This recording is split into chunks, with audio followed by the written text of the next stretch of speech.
Bonjour à tous, je suis Julien Métayer. Je vais avoir le plaisir aujourd'hui d'animer cette matinée de prise de parole à travers une intervention, une petite conférence d'une petite heure qui pourra démarrer cette matinée. Et puis ensuite une table ronde qui nous amènera près d'un sujet important autour de la sécurité des IA. Les IA, les assistants générationnels, les intelligences artificielles, les assistants, le terme porte beaucoup de noms aujourd'hui, beaucoup d'idées reçues également. On va retrouver énormément de notions derrière cette notion d'intelligence, de renseignement, d'information.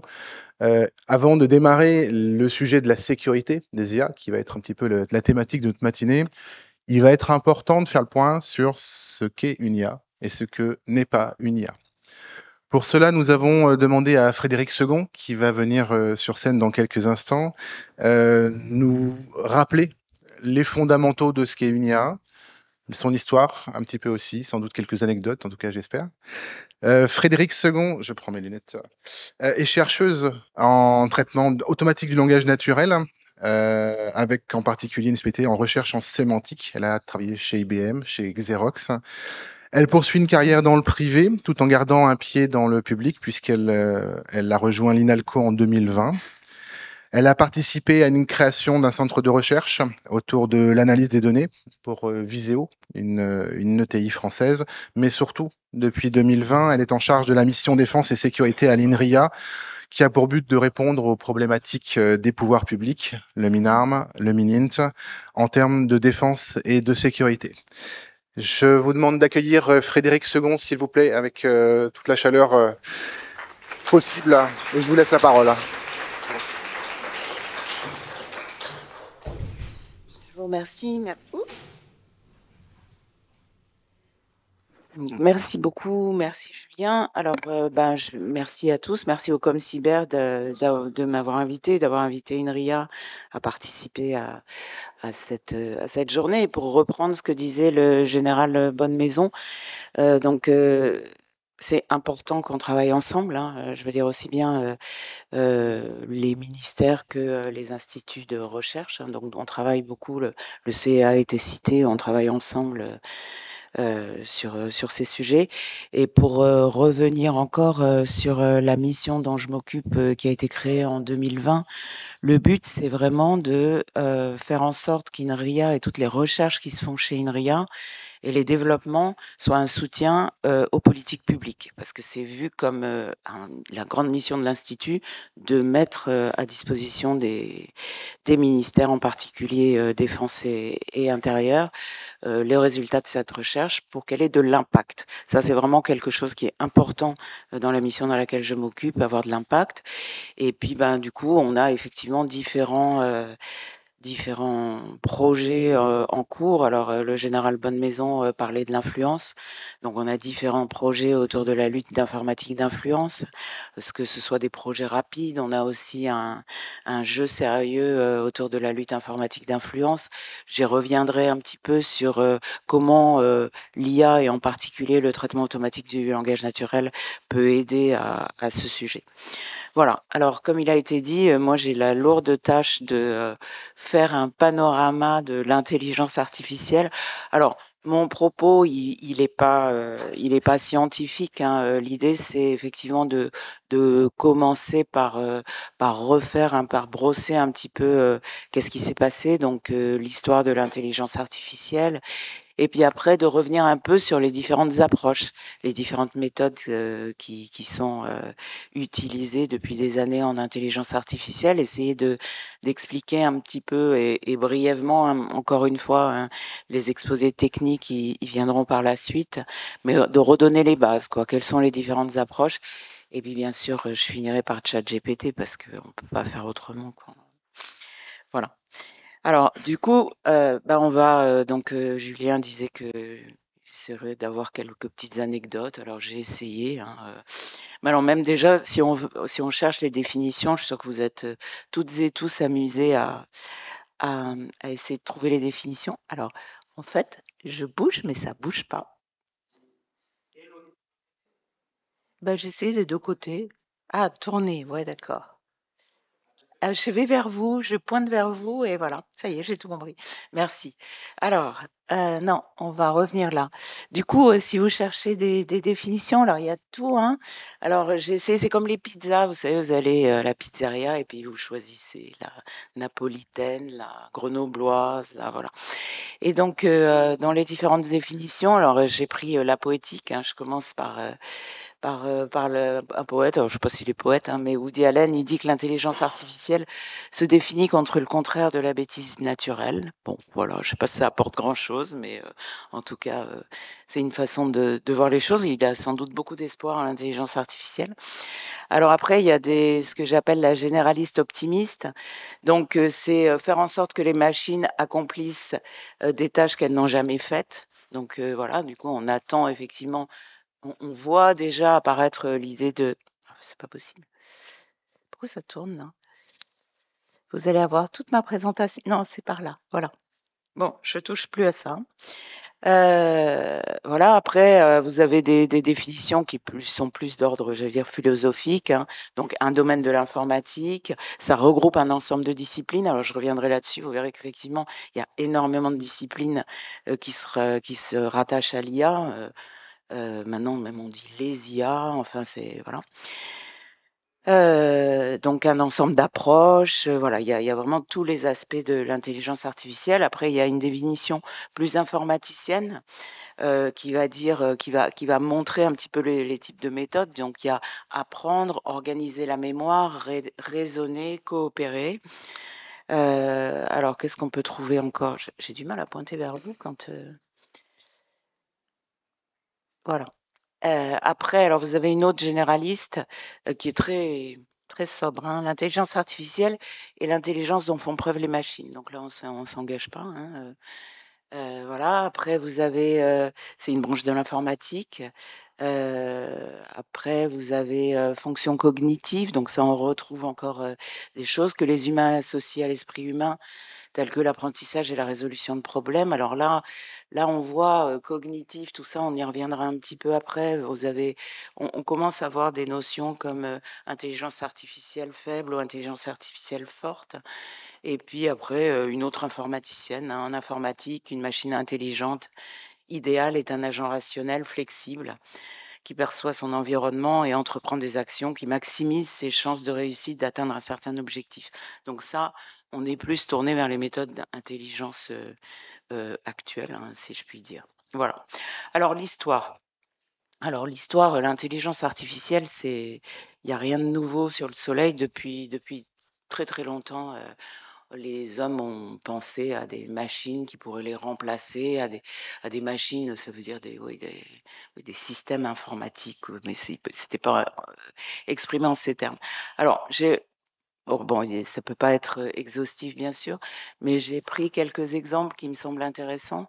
Donc, vous avez quelqu'un qui s'appelle Raymond Lull, qui était un un théologicien, qui avait donc lui, ce qu'il voulait, c'était convertir les juifs et les musulmans à la chrétienté, mais sa façon de faire, c'était de démontrer, mais vraiment de façon à base de règles, que la chrétienté, c'était la vérité. Donc là, on voit vraiment cette approche qu'on va retrouver après dans les approches symboliques, où on va dire, bon ben voilà, je prends, je sais pas, il y a Dieu, il y a telle et telle chose, et puis j'essaye de mettre des liens logiques entre les choses pour ramener les autres à, dans son cas, les convertir à la chrétienté. Après, si vous allez à la cathédrale de Grenade, qui date du XVIe siècle, donc c'est intéressant. Alors, je ne sais pas si on voit pas très bien sur ce slide, mais vous avez vraiment, donc c'est un tapis, vous avez vraiment c'est la Sainte Trinité et vous avez un graphe, un réseau sémantique, hein, puisqu'il y a Dieu et puis le Père, le Fils et vous avez des relations sémantiques annotées, quoi. Bon, après, vous avez Descartes, vous avez Leibniz, donc tous les deux, ils avaient cette idée de construire une langue qui soit logique, qui puisse servir dans une langue vraiment mathématique et qui puisse servir dans les procès, donc dans la justice, et puis tout serait beaucoup plus simple et démontrer scientifiquement. Voilà. Alors après, si vous tapez sur Google les meilleurs films en intelligence artificielle, donc bon, bah, là, je sais pas, c'est un choix qu'ils ont fait, hein. Mais donc vous voyez, alors ce qui est intéressant, c'est que vraiment dès le début du cinéma, vous avez donc le début du cinéma, je sais pas, c'est 1890, un truc comme ça. Et vous avez bon, bah, Metropolis peu de temps après. Et puis après, bon, alors j'ai pas fait tous les. Donc vous avez 2001 Odyssée de l'espace, ça, on le cite tout le temps, hein, je peux pas ne pas le citer. Et puis après, vous en avez d'autres. Alors, vous voyez que ce qui est intéressant par rapport à l'histoire de l'IA, je trouve, sur le cinéma et puis les fantasmes et les rêves que ça a pu susciter, c'est que, en fait, dans les faits, comme vous allez le voir et comme vous le savez sans doute, dans les années 90, il y a eu un ralentissement de l'intelligence artificielle parce qu'on avait promis tellement de choses que bah, ça marchait pas. Et puis, tout le monde s'est calmé. Par contre, dans les films, on voit pas trop. Il y a eu une continuité. Tout le monde a continué à imaginer des robots, des machines qui seconderaient les humains ou qui les remplaceraient parfois. Voilà. Alors après, il y a aussi, tout le monde s'est emparé de ce sujet. Alors les politiques. Alors, j'ai pas été chercher, j'ai regardé, mais celui qui m'a paru le plus intéressant, c'est Barack Obama, donc c'est en 2016. Alors ce qui est intéressant, c'est que, vous voyez, lui, il dit, il parle de IA générale et IA spécialisée. Du coup, on arrive vraiment à cette idée de IA forte et IA faible, hein, sur laquelle je vais revenir. Et donc, il dit, OK, sur l'IA faible, on va pouvoir faire des choses. L'IA forte qui fait tout, on n'y arrivera pas. Donc, c'est celui, en tout cas, dans ceux que j'ai regardés, qui avait le discours le plus, j'allais dire, presque technique et visionnaire. Donc, voilà, hein. Donc, ça, c'est, il y a donc là, on commence un peu, donc on a vu ces définitions générales. Après, effectivement, il y a différents types d'intelligence artificielle, ce qu'on appelle l'IA faible. Alors, on parle de non sensible, je reviendrai un petit peu là-dessus, qui se concentre sur une tâche précise et qui est définie en contraste avec l'IA forte. L'IA forte qui serait capable de remplacer l'humain, qui ferait les mêmes choses que les humains. Bon, on n'en est pas là. Alors, cette histoire de sensibilité, c'est que souvent aussi, quand on parle de IA forte, on va parler de capacité à éprouver des émotions, à ressentir de la douleur comme les humains, etc. Donc, bon, là, on n'en est pas... on en est quand même assez loin. Et puis alors après, l'intelligence artificielle, bien sûr, c'est une histoire d'hommes d'affaires, d'argent et de pouvoir. Alors là, vous avez Elon Musk. Alors bon, alors Elon Musk, je ne sais pas si vous le savez, mais en 2015, si je ne me trompe, il avait investi dans OpenAI. OpenAI qui aujourd'hui est enfin, je veux dire, à la base de ChatGPT. Et puis après, il était parti parce qu'il trouvait que c'était une intelligence artificielle trop woke, donc trop politiquement correcte. Et puis après, en 2017, bon, vous pouvez lire, il a un petit peu critiqué l'IA, voilà, il était un petit peu sceptique. Et puis en fait, un an après ChatGPT, il a sorti ce qui s'appelle Grok, qui est une intelligence artificielle, alors qui dit justement ne pas être politiquement correct et qui se permet de tout dire, de dire tout et n'importe quoi. Et alors, ce qui est alors après, il faut voir, je ne sais pas si quelqu'un, je crois que ça peut être testé par un certain nombre d'utilisateurs. Alors peut-être parmi vous, il y en a qui testent, mais ce à quoi il faut faire attention aussi, c'est que cette intelligence artificielle, qu'est-ce qu'elle a utilisé comme données pour entraînement? Elle a utilisé X, ex-Twitter, quoi. Et donc, quand vous savez, je parle ici à des spécialistes de la cybersécurité, quand vous savez ce qu'il y a sur X, il y a peut-être de quoi se méfier. Voilà, et c'est un sujet de la table ronde aussi, tout ce qui est de cet après-midi, si je ne m'abuse, tout ce qui est fake news, deepfake, etc., quoi. Voilà. Bon, alors après, il y a pas que lui, hein, quand même, heureusement. Alors, je ne sais pas si c'est plus raisonnable ou, mais il y a le patron de Alibaba, lui, qui dit, alors lui, il est quand même plus calme, il dit, nous devrions utiliser l'intelligence artificielle pour résoudre des problèmes et non pas être contrôlés par l'intelligence artificielle. Et là, vous voyez, on revient à cette histoire d'intelligence artificielle faible et forte. À la différence des machines, les humains ont un cœur. Voilà. Donc on retrouve cette idée d'émotion, tout ça. Après, bon, les gens ils font des grandes déclarations, mais comment on va gérer tout ça, comment ça va se passer, on ne sait pas forcément. Voilà. Alors après, bien sûr, on en arrive de plus en petit à petit, hein. Je suis passée des films politiques, hommes d'affaires, et puis donc gens, enfin technologues, techniciens. Donc alors c'est intéressant parce que j'ai découvert, moi je ne savais pas, que, euh, que Steve Jobs en 1985, il a fait toute une déclaration où en fait il parle de ChatGPT, quoi. Quand vous regardez, c'est mon plus grand exploit, c'est qu'un jour on puisse capturer toute la vision du monde d'Aristote dans un seul ordinateur, donc voilà, bon, plein de données et tout, même plus qu'Aristote. Et plus tard, un étudiant sera capable pas seulement de lire du Aristote, mais aussi de lui poser des questions et qu'il vous réponde.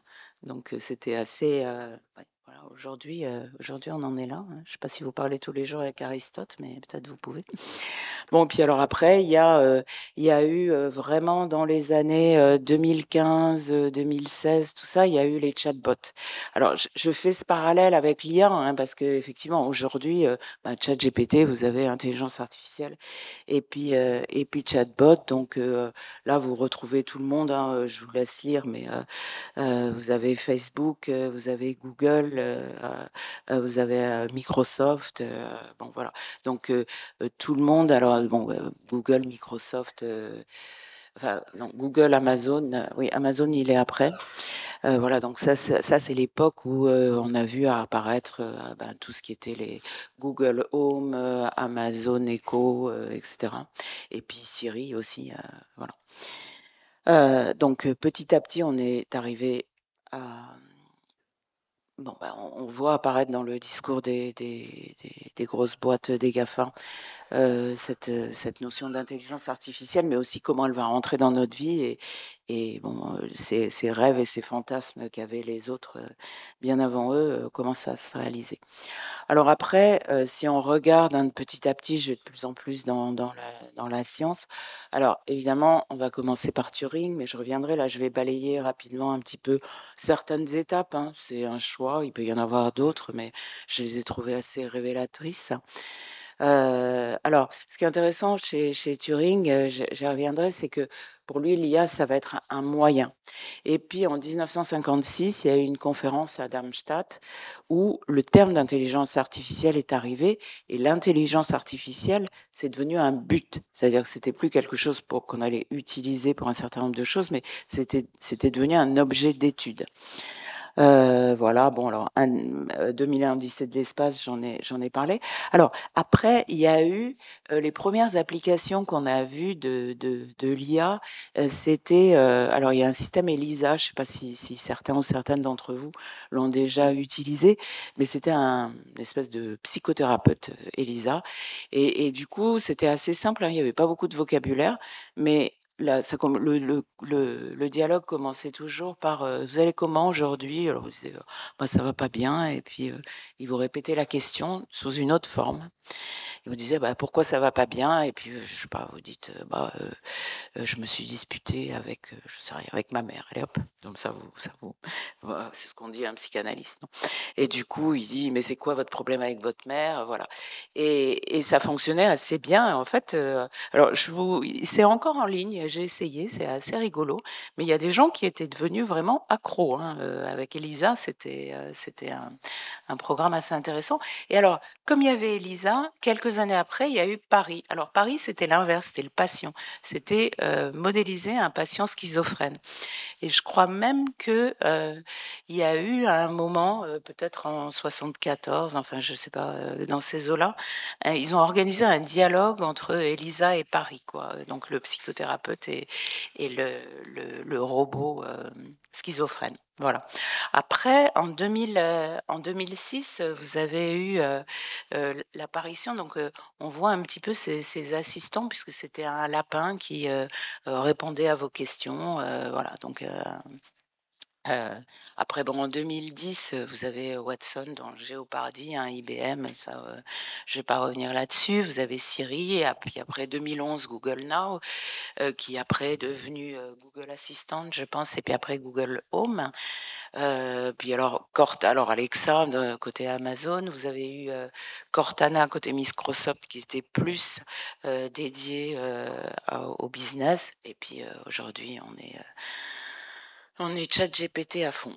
Voilà. Donc, alors, petit à petit, comme je vais en arriver aux méthodes qui sont utilisées, je vais m'attarder un peu. Donc, Alan Turing, dans les années 50, avec la machine qui imite un humain, hein, le jeu de l'imitation, c'était de faire en sorte que une machine puisse faire croire à un humain qu'elle était elle-même un humain. Voilà. Après, il y a eu tout ce qui était des questions qui se sont posées entre si une machine enfin, deux intelligences qui sont capables de produire le même résultat, eh ben, la façon dont elles y arrivent, si elles comprennent le résultat qu'elles font et tout, eh ben, ça a quand même un impact, quoi. C'est différent, c'est pas la même façon de raisonner. Et voilà, donc ça, c'est pour différencier aussi les machines et les humains. Ça veut pas forcément dire qu'elles sont pareilles. Voilà. Alors après, il y a eu les années 70, système expert, donc il y a eu McCarthy, Colmeware, donc vous avez Lisp, Prolog, tous ces langages qui sont arrivés. Beaucoup de choses autour de la traduction automatique, donc qui est quelque chose qu'on retrouve aujourd'hui et qu'on a toujours eu un petit peu en filigrane, mais qui vraiment dans ces années-là était quelque chose de fort, le système ELISA dont je parlais tout à l'heure. Et puis alors il y a quelqu'un qui est intéressant dans ces années-là, c'est Minsky. Alors lui, Minsky, il travaillait avec McCarthy et il est un de ceux qui ont organisé la conférence de Darmstadt. Mais alors ce qui est intéressant, c'est que je crois que c'est en 69-70, il a fait un article pour dire que les réseaux de neurones, ça marchait pas si bien que ça. Et donc, à partir de là, tous les fonds pour l'intelligence artificielle sont plus allés vers l'intelligence artificielle qu'on dit symbolique. Voilà, donc lui, il est à l'origine de ça et il croyait beaucoup à une approche qu'on dirait aujourd'hui hybride, c'est-à-dire que il disait il n'y a pas une bonne approche ou une mauvaise approche, ça dépend de ce qu'on veut faire et il faut mélanger les approches pour faire en sorte qu'en fonction de l'application, on ait les meilleurs résultats possibles. Voilà. Alors après, dans les années 80-95, notamment poussés par les armées, il y a eu beaucoup de projets donc industriels. Il y a eu aussi des projets industriels dans le domaine des hauts fourneaux, si je ne m'abuse. Voilà, donc il y avait tout ce qui était ingénieur des connaissances, justement, et ça j'y reviendrai pour les différentes approches. Donc comment on modélise des connaissances, capturer la connaissance des ingénieurs d'un domaine, d'un métier, c'était important.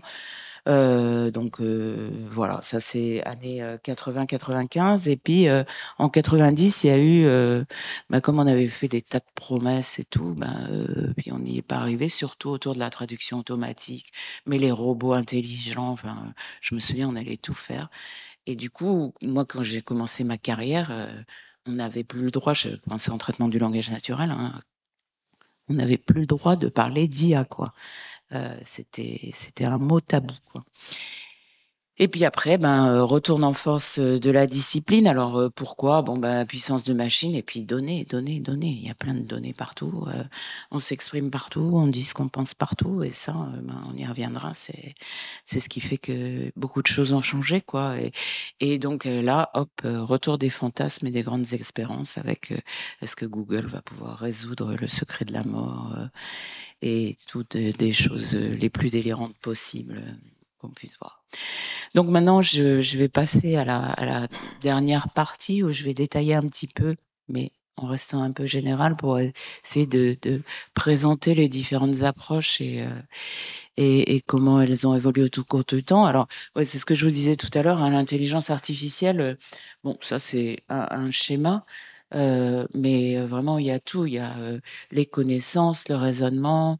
Donc on voit des méthodes, hein, donc apprentissage, de l'analyse. Alors oui, mais après tout ça, il y a des intersections, quoi. On doit traitement du langage naturel, traitement de la parole, du signal, des images, web sémantique. Après, on va avoir toute la partie hardware parce que tout ça, c'est très lié, la robotique et l'intelligence artificielle. Comme vous le savez, c'est des choses qui sont très liées, système multi-agent, et puis bon, des technologies, donc programmation par contrainte, des architectures, voilà. Du coup, ça touche vraiment beaucoup, beaucoup de domaines. Et puis aujourd'hui, je vois chez INRIA, il y a même quand je suis arrivée en 2024, je me souviens, on disait encore, il y a la moitié des équipes projet INRIA, ce qui correspondait à l'époque à peu près à 100 équipes de recherche qui font de l'intelligence artificielle. Maintenant, je pense, il y a 226 équipes de recherche aujourd'hui chez INRIA. Je pense que dans toutes, ils font de l'intelligence artificielle. En cyber, en simulation, voilà, partout, partout, on utilise les mêmes méthodes, quoi. Voilà, donc il y a deux grands types d'approches. Alors, il y a les grands types d'approches, donc j'allais dire historiques, hein, basées sur des connaissances. Donc résolution de problèmes, environnement simple. Donc on va représenter des connaissances par des graphes. Donc là, vous avez un graphe, un exemple, hein, mais c'est bon, ici, vous avez un être vivant, donc une personne, c'est un être vivant. Un sous-type d'un être vivant, c'est un chat. On aurait pu mettre animal entre les deux. Voilà. Du coup, vous avez des graphes étiquetés avec des relations. Généralement, ces relations sont orientées, tout ça. Mais on va représenter les connaissances sous forme de graphes. Et après, bon, on le verra, on va essayer de retrouver l'information dans les textes pour instancier ces graphes, donc en faisant des différents types d'analyses.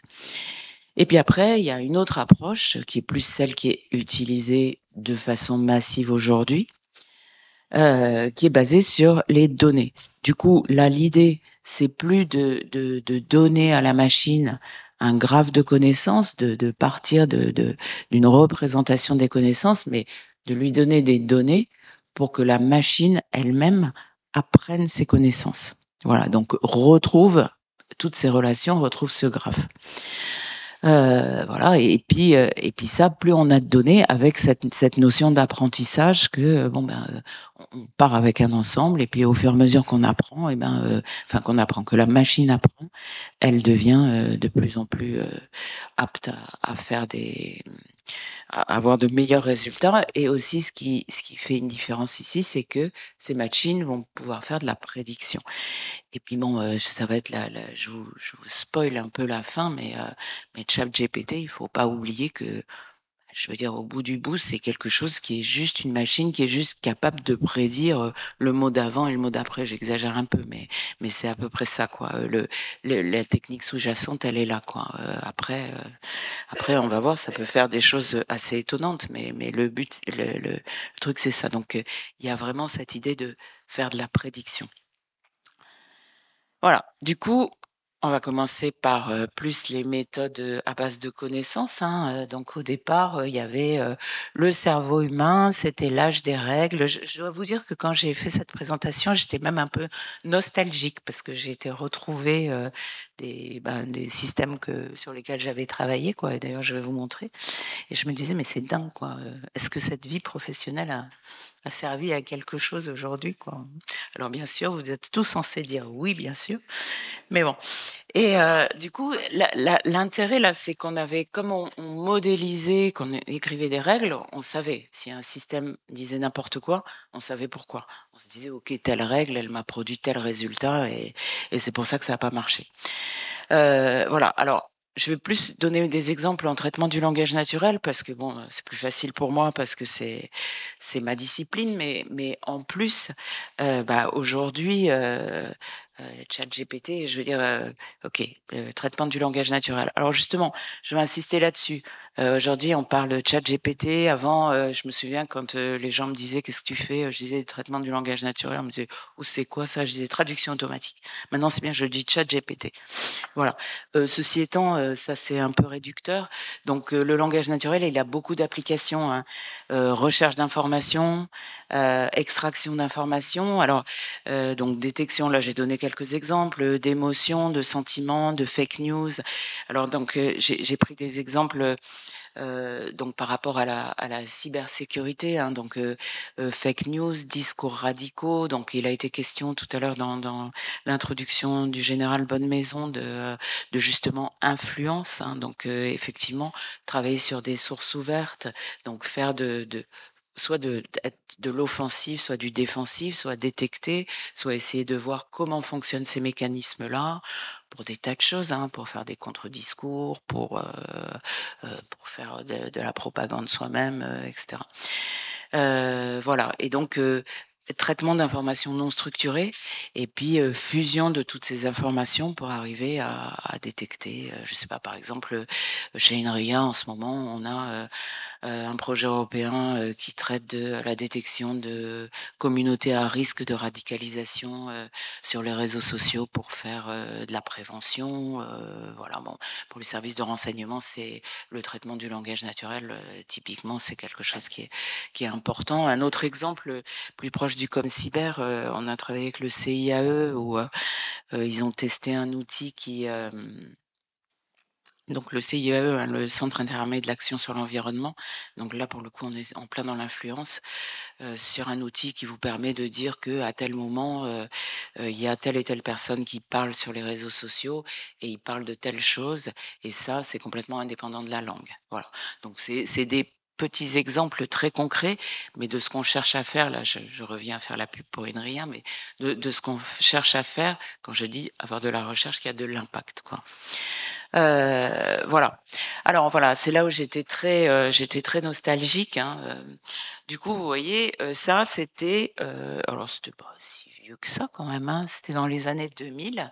Donc ça, c'était l'architecture de XIP. Donc XIP, c'était Xerox Incremental Parser. Donc moi, je travaillais 18 ans chez Xerox où je dirigeais le groupe en traitement automatique du langage naturel. Et vous voyez, on avait vraiment, on faisait, donc c'était très segmenté. Donc ça, c'est important parce que ça aussi, ça a changé. Donc c'était quoi? Le but, hein, c'était que l'ordinateur comprenne une phrase, analyse une phrase. Et donc, on commençait par dire, hop, on découpe la phrase en mots, hop, chaque mot, on dit, ça c'est un nom, ça c'est un verbe. Après, il y a des mots qui peuvent être des noms ou des verbes, on faisait de la désambiguisation en utilisant le contexte, etc., etc. Et puis après, on construisait un graphe, d'accord? Mais ce graphe, il était fait à base de règles. On disait une phrase, ça a un sujet, un verbe, un complément d'objet. Et puis, le complément d'objet, ça peut être un article, un adjectif, un nom, etc., etc.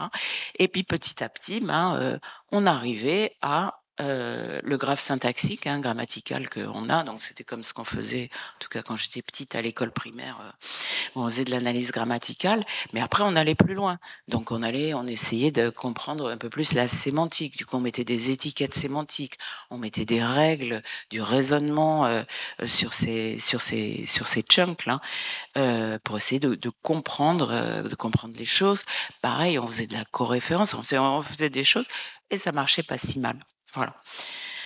Heu et puis alors justement, alors là, j'ai pris un autre projet, sur lequel on avait travaillé avec Thales, pour ne pas les citer, et c'était un projet qui devait aider à détecter les risques, dans le domaine du nucléaire. Et donc là, vous voyez, je vous parlais de connaissances. Donc on partait, Thales avait tout un graphe qui expliquait c'était quoi pour eux la notion de risque dans le domaine du nucléaire. Donc ça pouvait être, je sais pas moi, une construction d'une usine d'uranium, rencontre entre telle et telle politique, ou bien ici le fait que l'Iran avait embauché des, des scientistes, comment on dit, des scientifiques euh, soviétiques à l'époque, qui étaient spécialistes du nucléaire. Voilà. Et donc, on partait de ce graphe comme ça, et puis ben, on se disait, dans la langue, comment ça s'exprime dans la langue, l'embauche d'un scientifique. Voilà. Et on cherchait, et puis on remplissait cette base de connaissances. Et puis après, ben, cette base de connaissances, elle peut vous servir à tas de choses, à lancer des alertes, à analyser automatiquement la presse, et puis vous dire attention, là il se passe ça, etc., etc. Voilà. Après, ça c'est un autre projet, alors qui n'a rien à voir avec l'armée, hein, mais parce que je ne pouvais pas ne pas parler du web sémantique. Donc c'est un projet que j'avais fait à l'époque où j'étais chez Viséo, donc l'ETI dont a mentionné Julien, où j'avais construit un centre de recherche autour des données, l'analyse des données, et on avait travaillé avec INRIA pour le coup, et avec l'équipe Remix qui travaillait sur le web sémantique. Alors là aussi, le web sémantique, vous voyez, c'était OK, on fait de l'analyse. Donc là, le truc, c'était sur des produits cosmétiques. Mais donc, on essayait de voir, on repérait des entités, hein, voilà, je sais pas, des marques cosmétiques, tout ça. Et puis après, on essayait d'aller chercher sur le web les informations qu'on pouvait avoir pour arriver à faire un graphe sémantique, hein. Je sais pas si vous voulez, si vous vous souvenez, à l'époque, il y avait Google Knowledge Graph, il y avait ces choses-là, quoi, pour justement donc le web sémantique, un Tim Berners-Lee, c'était ça, c'était vous tapiez Tim Berners-Lee et puis vous aviez toutes les informations désambiguïsées qui parlaient de lui, et puis avec des liens sémantiques tagués qui vous disaient ça c'est sa photo, ça c'est son site web, ça c'est ce qu'il a dit, son adresse, etc. Voilà. Mais tout ça a été vraiment fait, encore une fois, à base des règles. Et puis alors, je me souviens quand j'étais chez Xerox, hein, ça commençait bien dans les années 2000, j'en suis partie en 2011, donc même en 2005, 2000, ouais, dans ces années-là, il y avait des oppositions, hein, dans les équipes entre les gens qui faisaient des stats, mais à l'époque c'était des stats, des probas, et puis les gens qui étaient avec des règles, quoi. Mais c'était presque des guerres de religion, quoi. Il y a des équipes qui ont été scindées en deux, enfin bon, voilà. Alors, je trouve que c'est intéressant, cette citation de la revue Books, hein, qui a rien de scientifique, mais donc elle date de 2014. Elle vous dit l'expert d'un domaine va perdre de son lustre face au statisticien et à l'analyste des données. Donc la méthode scientifique est transformée par le déluge de données. Au lieu de servir de théorie pour formuler des hypothèses concrètes, nous pouvons générer par des algorithmes des centaines de millions d'hypothèses. Et là, c'est fort, hein, quand même, hein. Le passé, on s'est reposé sur des conceptions de savants plus éloquents que rigoureux. Ce sera la mort des experts arrogants à l'ancienne. Voilà, plus que de croire à des explications non démontrées, le système du big data insiste à porter un regard plus humble sur le quoi, sans aller tout de suite au pourquoi. Donc, vous voyez, c'est fort. Et puis maintenant, on se dit quand même. Enfin, je veux dire, d'accord, on a fait des progrès. Par contre, sur les explications non démontrées, euh, je pense que, enfin, c'est très personnel, mais c'était mieux avant, hein. Voilà. Donc voilà, du coup, on en arrive à l'autre façon de faire de l'intelligence artificielle. Donc c'est apprentissage automatique. Du coup, bah là, il y a justement cette notion d'explicabilité, de confiance dont il sera question aussi tout à l'heure, hein, et donc, OK, il y a plein de données, mais il y a plein de problèmes aussi parce que c'est des boîtes noires. Et donc, si quelque chose ne marche pas, on sait pas forcément pourquoi. Alors bon, j'ai marqué un certain nombre de choses. Je vais revenir sur différents types d'approches. Donc, vous voyez là, ce qui est important, c'est que, je sais pas si vous vous rappelez ma diapo, on avait les connaissances et puis après, on avait les données. Donc, au lieu de se baser sur les connaissances, on va se baser sur les données pour que les machines, on leur donne des données en entrée, alors qu'au départ, on leur donnait des connaissances. Et les machines, elles vont se baser sur ces données pour construire elles-mêmes des connaissances. Alors, du coup, ça veut dire quoi? Ça veut dire qu'à partir du moment où on a des données, on a beaucoup, beaucoup de données, et on va passer des concepts, hein, avec, vous vous rappelez les graphes là, avec des concepts et des liens entre ces concepts, on va passer des concepts aux chiffres, hein. Alors pourquoi? Alors il y a un problème qui est, s'appelle ground symbol, comment ça s'appelle? Euh, j'ai un concept grounding, je pense. Donc le problème, c'est que les symboles, ils sont dénués de sens. Donc en gros, l'idée, donc c'est Searle dans les années 80 qui explique que en gros, on peut donner à une machine des symboles chinois, d'accord, et puis on lui donne un certain nombre de règles, et, la machine va pouvoir manipuler ces symboles très bien, et puis sauf que elle comprend rien, quoi. Voilà. Donc il y a ce problème, et puis après, qu'est-ce qui s'est passé? Donc ça, c'est un problème plus théorique, j'allais dire. La différence aussi entre le sens et le référent. Alors je crois que l'exemple un peu tarte à la crème qui est donné, que je vais adapter parce que c'est avec Jacques Chirac, mais on va faire avec Emmanuel Macron, hein, c'est que Emmanuel Macron est président de la France, et puis Emmanuel Macron est le mari de Brigitte Macron. C'est le même référent, mais on ne fait pas référence au même sens au même sens d'Emmanuel Macron. Ça devient très philosophique. Voilà. Donc l'autre aspect, c'est que il y a toutes ces données, et comme je disais tout à l'heure, on est vraiment très prévisible, quoi, avec les réseaux sociaux où tout le monde dit tout. Voilà, donc c'est ça, on va commenter, on met nos photos, on raconte notre vie, voilà. Et donc ça, c'est une source qui va permettre de passer à ça. Alors, les premiers, je me souviens que quand on essayait, nous, encore dans le texte, de se rassurer et de se dire non, non, mais tout ça, ça nous concerne pas, nous, on fait des règles, ça a bien marché et tout. Les gens qui ont fait beaucoup plus un bond en avant, c'est dans le domaine du traitement de la parole. D'ailleurs, j'ai un ex-collègue qui travaille là-dedans et sur ce sujet-là. Et donc, traitement de la parole, traitement de l'image, parce que c'était des choses qui relevaient plus de la perception. Je veux dire, le langage naturel, on arrivait justement à poser des règles et tout. Après, une image expliquée à une machine, telle image c'est un chat, en expliquant avec des règles sur des pixels, c'était plus compliqué, quoi. Voilà, donc là, il y a eu vraiment un bond avec des bibliothèques. Aujourd'hui, il y a Caldi, il y a plein de choses que vous connaissez sûrement. Où, là, il y a eu un bond, et le traitement du langage naturel est arrivé après, d'une certaine façon. Voilà.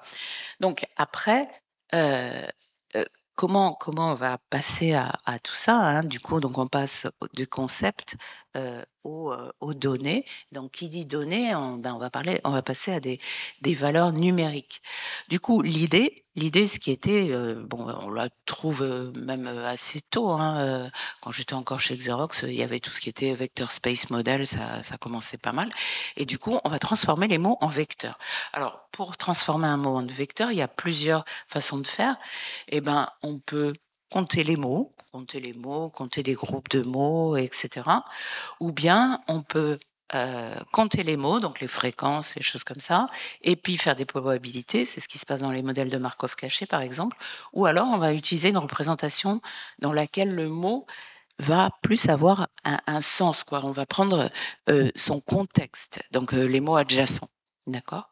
Donc je vais passer un peu vite parce que le temps passe. Donc représentation de comptage, hein, alors il y avait des méthodes genre donc sac de mots, tout ça, mais en gros c'était quoi? On prenait des phrases. Je reviens sur des exemples de traitement du langage naturel. Donc on prenait des phrases et puis on prenait tout le dictionnaire de la langue, et puis on disait le mot chien, par exemple, son vecteur, il apparaît dans le document 1, 2, 3, etc. Puis on avait des énormes matrices, et puis on pouvait aussi mettre sa fréquence, hein, dans le document 2, il apparaît 3 fois, etc. Donc on avait des énormes matrices, des matrices qui étaient infinies aussi, parce qu'on pouvait toujours ajouter des mots, hein, le dictionnaire il n'est pas forcément fini. Et puis au bout du compte, avec beaucoup de zéros, donc ce qu'on appelle des matrices creuses. Donc, point de vue calcul, c'était quand même assez compliqué, quoi. Et puis Et puis le comptage d'occurrences, c'est très bien, ça vous voilà, mais ça vous permet pas de prendre en compte l'agencement des mots dans la phrase. Voilà, donc le truc, c'était comment trouver le sens des mots. Donc l'idée, et c'est là où on en arrive au réseau de neurones et tout ça, c'était, on va toujours rester avec des vecteurs, représenter des mots par des chiffres, par des vecteurs, tout ça. Sauf que ces vecteurs, pour éviter d'avoir des grosses matrices creuses qu'avec des zéros, on va essayer de prendre, de représenter un mot par les autres mots, dans lesquels ils apparaissent dans le même contexte, quoi. Voilà, pour justement capturer le sens. Du coup, l'idée, c'est que donc là, vous avez, par exemple, Obama speaks to the media in Illinois, et puis the president greets the press in Chicago. Eh ben, ok, vous allez voir que il y a des proximités. Du coup, vous allez voir des vecteurs. Ces vecteurs, ils vont plus être creux, hein. Vous allez avoir des matrices finies aussi, donc ça va être plus facile. Et puis vous allez justement, ces vecteurs, ils vont représenter le contexte. Alors, il y a des tas d'informations qui sont représentées dans ces vecteurs, hein. C'est que le contexte de Obama, on va le prendre, sa catégorie grammaticale, c'est un nom, il est à côté d'un verbe, il a tel sens, il est à côté du verbe qui a tel sens. Enfin, il y a sa position dans la phrase, il y a plein d'informations qui vous conduisent après, où vous avez des choses où vous dites, ah ben, Obama est président, Chicago c'est dans l'Illinois, médias, presse, etc. Et voilà, vous faites des rapprochements sans que la machine comprenne rien. Bon, alors comme je vois que le temps tourne, hein, ouais, je vais avancer. Donc là, c'était pour vous expliquer les modèles de Markov cachés.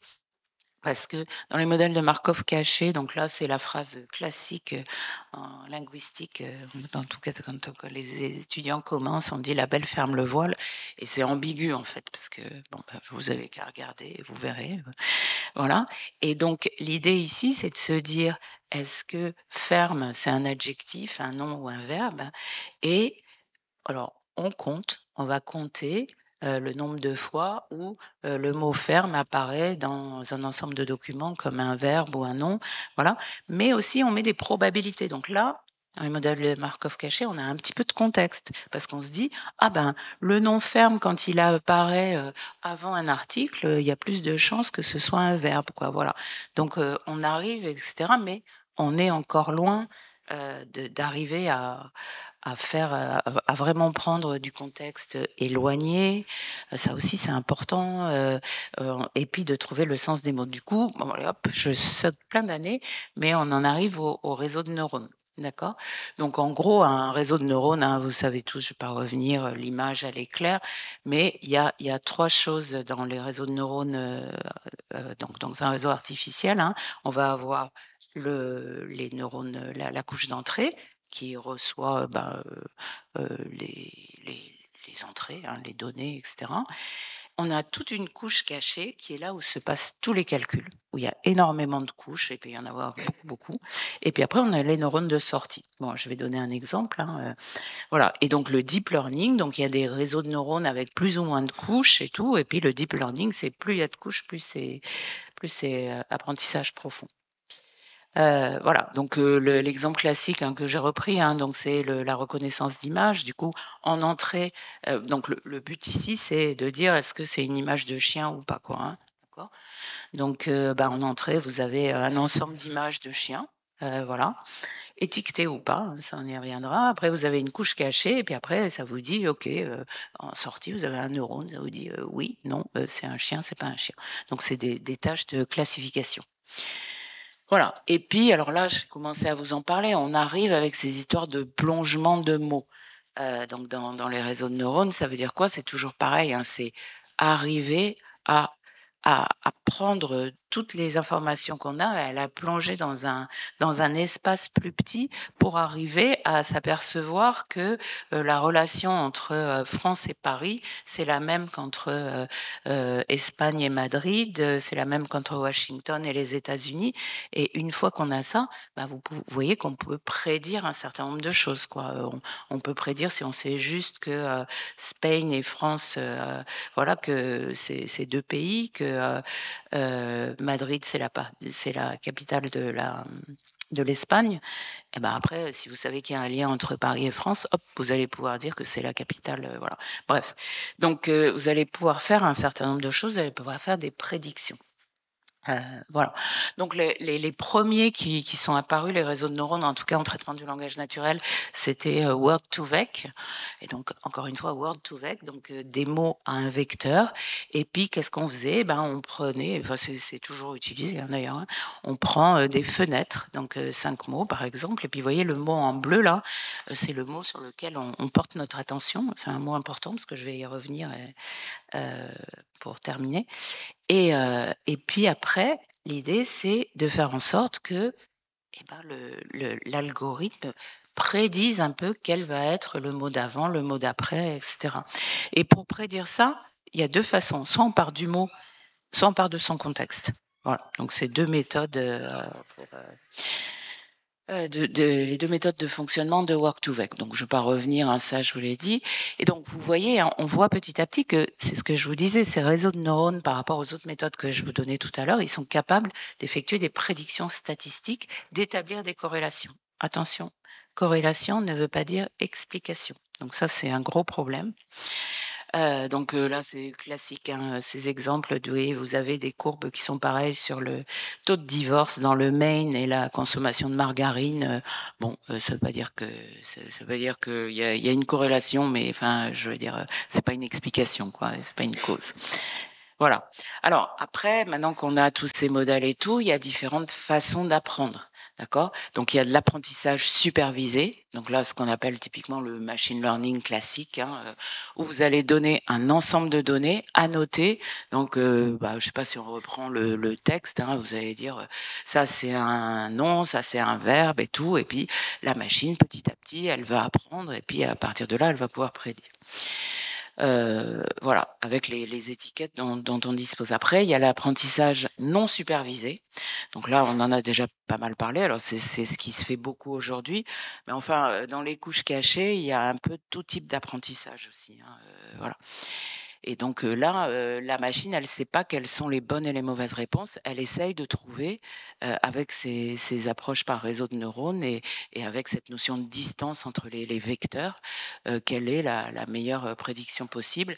Et puis, apprentissage par renforcement, où là, à un moment, il y a une interaction avec la machine. Où on va, ouais, c'est pas tout à fait pareil. Apprentissage par renforcement, oui, si on va lui dire, si, c'est ça. On lui dit, bon là tu t'es trompé, là tu t'es pas trompé et tout, et après elle va continuer à apprendre donc c'est un apprentissage continu. Voilà. Alors les transformers, je vais aller vraiment vite parce que j'avais plus que 3 minutes là. Mais en gros, ça c'est nouveau. Alors c'est nouveau, c'est depuis 2017 et c'est beaucoup utilisé en traitement du langage naturel. Et alors, ce qui est différent des autres, c'est calcul parallèle et aussi, alors je l'ai dit un petit peu, mais ces réseaux de neurones, ça permet de prendre en compte le contexte sur des longues distances dans une phrase, pas forcément des mots qui sont à côté, mais sur certains types d'approches, par exemple les RNN, tout ça, il y a la possibilité d'oubli de la machine. Donc là, justement, dans les transformers, c'est vraiment c'est ça qui les rend plus forts, c'est que on n'a pas on a cette problème d'oubli et plus le calcul en parallèle. Et alors, le truc des transformers, c'est le mécanisme d'attention. Donc, en gros, le transformer, il va dire dans cette phrase, par exemple, donc, c'est quoi je vais porter mon attention sur tel mot et les relations qu'il a avec les autres mots. Avec les autres mots de la couche de sortie, par exemple, si on fait de la traduction automatique. Donc, je ne sais pas si vous dites le chat est sur le toit, chat, vous regardez toutes les relations qu'il a avec les autres mots, cat, roof, etc. Et puis, vous allez pondérer toutes ces relations et vous dire c'est quoi la plus importante. Donc en gros, là l'exemple qui est donné, hein, si un modèle qui a prédit le mot cerise, il y a de fortes chances que dans la séquence d'entrée, vous trouviez fruits et rouges avec un poids élevé. Voilà. Mais en fait, je vais vous expliquer très simplement. En fait, l'attention, c'est un truc qu'on trouve dans les schtroumpfs. Alors, le phénomène d'attention, parce que vous pouvez avoir de l'auto-attention aussi au sein d'une même phrase. Et ben alors, vous savez que donc là, je vous ai donné. Alors, on trouve les deux phénomènes parce que si vous prenez à la plus à droite, c'est les Schtroumpfs en français. Et puis bon, de toute façon, vous avez tous lu les Schtroumpfs. Hein, et du coup, ils emploient le mot Schtroumpfer, mais il a un sens différent à chaque fois. Et en fait, nous, humains, on est capable de le comprendre parce qu'on a le contexte. Mais c'est vraiment ça, le phénomène d'auto-attention. D'accord? On sait que dans cette phrase, quand il dit franchement, ce taux que ça commence à me schtroumpfer, et ben on comprend que vous avez envie que je me taise, quoi. Voilà. Et puis après, après vous pouvez, si vous trouvez les traductions, bon ben en italien c'est puffare et en anglais c'est to smurf, et ben vous pouvez arriver avec ce phénomène d'attention de trouver la traduction de schtroumpfer. Voilà. Donc après les transformers, vous avez donc toutes ces couches de réseaux de neurones qui vont calculer et tout avec différentes méthodes, etc. Et puis vous avez une séquence de départ qui est un encodeur, d'accord. Et puis pareil, ça va être transformé en vecteur. Il y a des calculs et après ça va vous sortir la prédiction que vous voulez, la réponse de ce que vous voulez. Voilà. Et donc ChatGPT, j'ai mis des exemples, mais en gros, ça veut dire quoi? C'est justement, c'est un modèle génératif, puisque vous le savez tous, ça vous génère un texte. Et puis, il a été entraîné, donc il y a pre-trained, donc entraîné sur des masses de données. Et puis, vous avez cette notion de transformers qui est très forte. Et puis, vous avez la notion de chat, puisque génératif, c'est un agent conversationnel. Et vous avez quelque chose donc qui est Instruct GPT. En fait, maintenant, quelque chose qui est important. Donc, on a tous ces gros modèles dont on ne sait pas forcément comment ils fonctionnent. Par contre, vous pouvez les fine-tuner. Et donc ça, Instruct GPT, c'est une phase d'entraînement où vous pouvez lui donner un certain nombre d'informations en lui disant, bon, ok, tu as ton modèle de langage. Donc, les modèles de langage, on les a vus. C'est ceux qui y ont été appris. Mais bon, dans ce cas-là, et puis on vous lui donner une phrase et puis la réponse, et puis à partir de ça, il va apprendre. Et donc, il va aussi éviter les mauvais sujets, ce qui ne plaît pas du tout à Elon Musk. Voilà. Donc, j'ai terminé. C'était la dernière. Non, la dernière. Je n'ai pas terminé. Je ne sais pas ce que je pourrais vous raconter d'autre. Passer mon autre slide. Bon, en gros, je voulais juste reprendre un peu. Voilà, alors, ChatGPT, c'est ce que je vous disais. Attention, c'est très impressionnant, etc. Mais c'est quand même, au bout du compte, quelque chose qui fait de la prédiction sur le prochain mot, si on simplifie. Et puis, qui c'est qui va lui dire quelles sont les bonnes réponses? Et puis, il y a un coût. Ça nécessite énormément de temps machine. Voilà, donc quelques défis, quantité de données. Alors, je veux juste dire sur celui-ci qui me paraît particulièrement important pour le monde des armées et pour la cybersécurité, parce que ce que vous cherchez, c'est souvent des anomalies. Et du coup, c'est très bien de dire c'est super, ça marche très bien, il y a plein de données. Sauf que vous, ce qui vous intéresse souvent, c'est des phénomènes où il y a peu de données. Donc les biais, le général en a parlé, les leurres, comment on peut tromper des algorithmes, protection des données, vie privée. Donc ça, en dehors de vie privée, vous, si vous entraînez un système sur des données de l'armée, est-ce qu'on est sûr qu'on va pas pouvoir remonter aux données d'apprentissage? Donc ça, c'est un vrai problème. Donc infrastructure, stockage, sécurité. Donc ça, c'est pour le coup, c'est plus vos domaines à vous. Le rage, je l'ai dit, hallucination. Je veux dire, peut-être que mon logiciel, il va me sortir une phrase très bien faite et puis tout d'un coup, je sais pas, il va bugger. Et je sais pas pourquoi. Il va me sortir un truc, sa phrase, c'est 3 verbes qui suivent et c'est pas une phrase correcte. Donc, évaluation, comment on va évaluer tout ça, ça c'est vraiment quelque chose qui est important. Explicabilité, confiance, vous allez en parler. Réduction du coût, et puis il y a souveraine, qu'est-ce que ça veut dire? Qu'est-ce que ça veut dire? Il y a souveraine, est-ce que ça dépend des applications? Ça veut dire que bon, il faut quand même qu'on soit capable de, parce que maintenant je vois, j'espère que je vais vexer personne, mais il y a énormément de petites boîtes, ils font des tas de solutions d'IA, mais est-ce qu'ils vont être capables de les maintenir, ces gens-là? Est-ce qu'on les comprend? Donc ça, c'est des problèmes qu'il faut se poser. Du coup, jusqu'où on doit avoir la main. Voilà, il y a forte, il y a faible. Écoutez, je vous remercie beaucoup et puis je laisse la place au suivant.